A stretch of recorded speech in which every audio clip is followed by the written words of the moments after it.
This is Bittner Park. It's where I used to spend a lot of time growing up, and it was always one of my favorite places to be, as there were tons of other kids my age playing out on the playground every time I went there.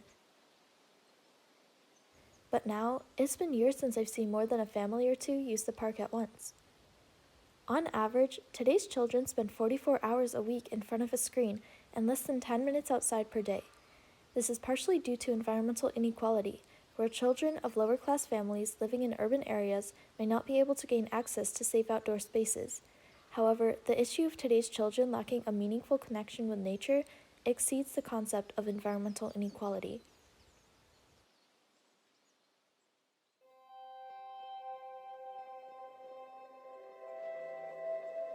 Nestled along the Connecticut shoreline is Guilford, an agricultural community made up of 22,000 people. It's a quiet place remarked for its wealthy areas and views of Long Island Sound. Guilford is definitely far from being considered urban, and the median income caters to upper-class citizens. It's safe to say that environmental inequality can't apply to Guilford. So where are the children? The teenagers? There's access to nature everywhere in this small town, so why aren't today's children taking advantage of that?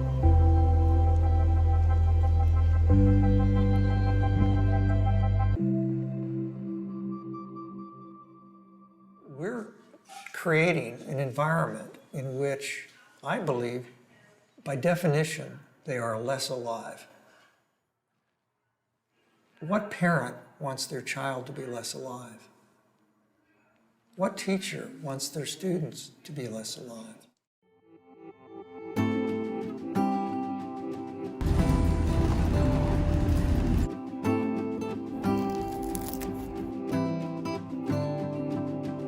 The term nature deficit disorder was brought up by journalist and environmental activist Richard Louv, author of the book Last Child in the Woods.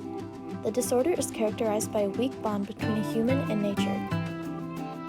The disorder is especially present in our new generations of children, who are spending less time outdoors than they ever have in the past. The belief that this change results in a wide range of behavioral problems is very present in today's society. This is why parents and teachers often discourage excess use of smartphones and computers. People in society often say today that we are too connected to social media and disconnected from the real world. Even a handful of teens and young adults are very aware of this overuse of technology in our society. So, why is no one doing anything to stop it? In a poll conducted at Guilford High School, nearly half of the students involved in the study could not identify a common fisher cat, a native species to southern Connecticut. 60.8% of participants agreed that they spend the majority of their time indoors, and 70% of students voted that they would rather spend time indoors, on the phone, or watching TV after school. New York Times conducted a study proving that on average, children ages 8 to 12 have a screen time of around 5.5 hours, and teenagers spend roughly 8.5 hours a day using screens. It's evident to claim that even in a community based amid the natural beauties of southern Connecticut, Guilford's youth are struggling with nature deficit disorder.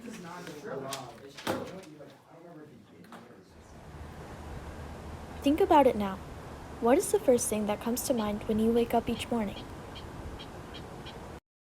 Most people won't admit it, but a study conducted by Cisco World Technology reported that 90% of young people start their day with their phones, checking social media, texts, and emails often before they even get out of bed. Another study finds that it's not just younger people that are attached to their phones from the point they open their eyes. 1 in 4 adults admit to checking their phones first thing in the morning as well. It might seem harmless, but there's consequences that come with the smartphone addiction. Smartphone addictions can cause anxiety and depression, as well as loneliness among people affected.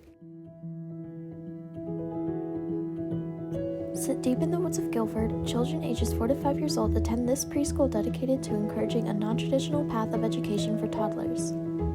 I was really curious as to why the director chose this path of learning for the toddlers, so I decided to go speak with her myself. Kids learn better outside, was what director Rachel Daniels told me. Outside, there's more freedom. This school believes that children should be educated about their local environment and wildlife, as it would promote children to appreciate the world of nature and become aware of pollution and how to make environmentally friendly choices. She told me risk-taking is essential for children's early stages of development, and outside in nature, children are offered independence and room for imagination as well.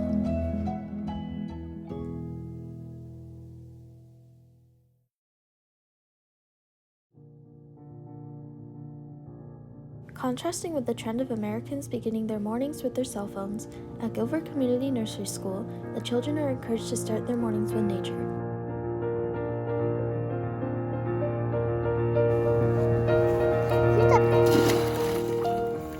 I was thrilled to have the opportunity to start my morning their way.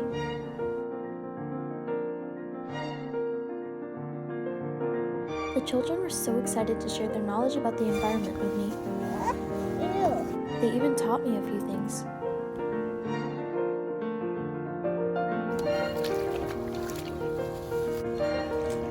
Your face is wet.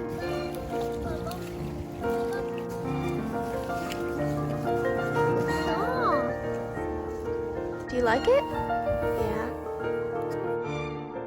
Being able to experience a morning in the woods made me feel like a kid again. I felt alive and refreshed when most mornings I wake up feeling tired. This experience truly opened my eyes about the reality of nature deficit disorder.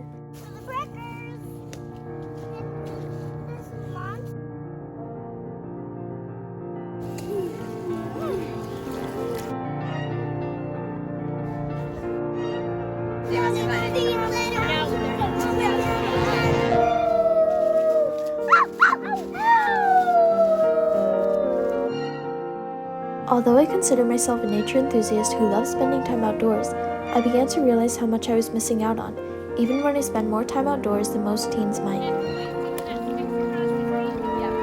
The children attending CNS were sociable, energetic, and eager to learn with personalities that can sometimes be hard to find in children so young, especially in our age, where the majority of kids are too invested in technology to be eager about much else.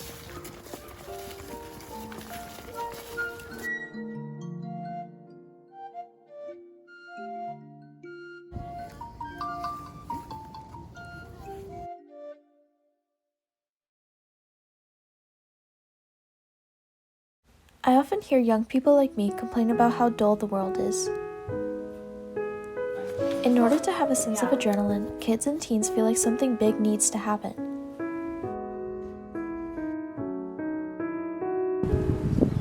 After speaking with GHS psychologists Esteban and Parmalee, it's clear to me that this was never a problem before now. Esteban brought up a really fascinating point. Nowadays, people feel the need to be entertained by something and have lost the ability to entertain themselves.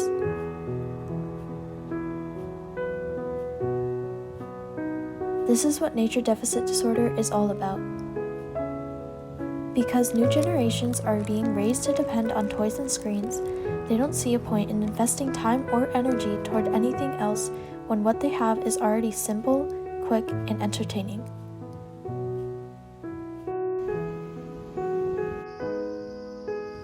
Nature deficiency in our society needs to be addressed before it's too late.